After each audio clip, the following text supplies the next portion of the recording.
Assalamualaikum warahmatullahi wabarakatuh. Perkenalkan nama saya Junilo Eri Wijaya, salah satu mahasiswa Universitas Cyber Asia dengan program studi PJJ S1 Manajemen. Pada hari ini, saya akan melakukan presentasi terkait dengan tugas untuk ujian akhir semester mata kuliah Manajemen SDM 2 dengan dosen pengajar Bapak Joko Suharyanto, SEMM CPOD. Keberlanjutan organisasi melalui pemeliharaan karyawan dan tantangan era 4.0. Pendahuluan, pemeliharaan karyawan menjadi salah satu alasan penting yang harus dilakukan untuk menjaga keberlangsungan sebuah organisasi. Pemeliharaan karyawan berpengaruh dalam produktivitas yang membuat karyawan dapat melakukan pekerjaannya dengan maksimal. Pemeliharaan karyawan juga akan berdampak pada kenyamanan bekerja para karyawan, sehingga menciptakan motivasi untuk bekerja dan menciptakan pengembangan passion karyawan. Hal ini dapat mencakup pada pemberian kesejahteraan para karyawan dengan memberikan pelatihan, hadiah, promosi, maupun bonus gaji sebagai bentuk perhatian dan apresiasi kepada para karyawan untuk mencapai tujuan perusahaan. Definisi K3. K3 sendiri merupakan keselamatan, kesehatan, dan kesehatan kerja. Merupakan sebuah upaya perlindungan karyawan dari kecelakaan kerja maupun kesehatan mental dan fisik agar mencapai kesejahteraan bagi para karyawan.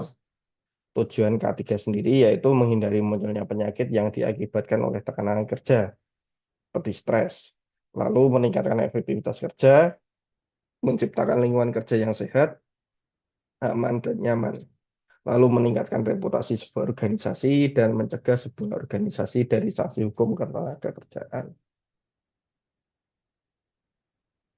Manfaat lingkungan kerja yang nyaman, yang aman dan sehat.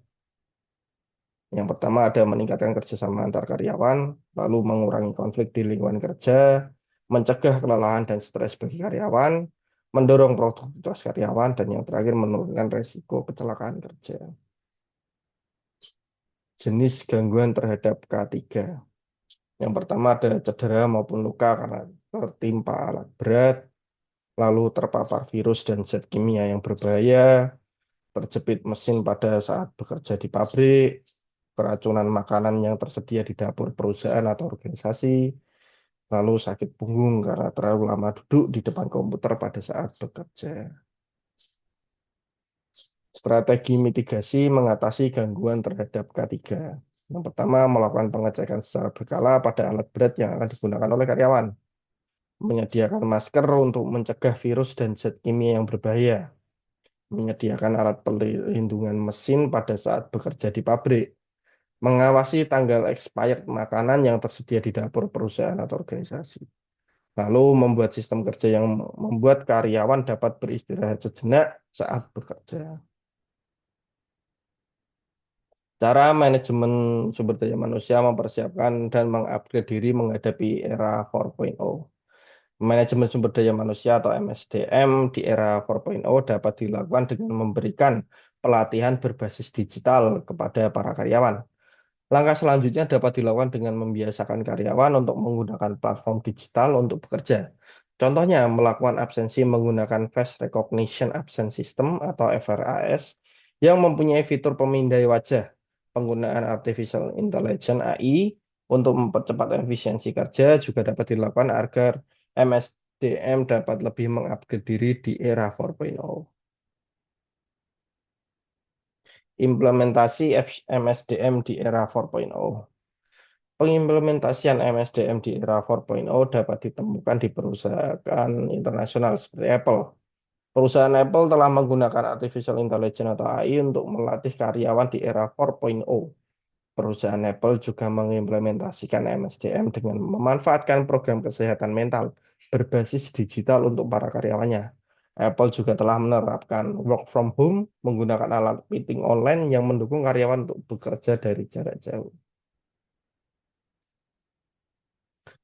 Ada juga contoh seperti Bank BRI sebagai salah satu bank terbesar di Indonesia tentu telah mengimplementasikan MSDM di era 4.0 atau yang biasa dikenal dengan era industri.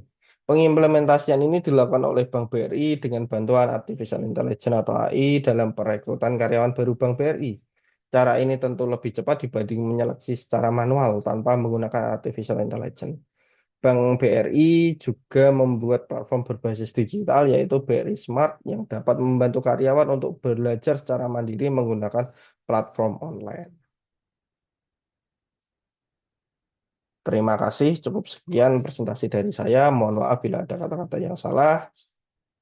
Sekian, Assalamualaikum warahmatullahi wabarakatuh.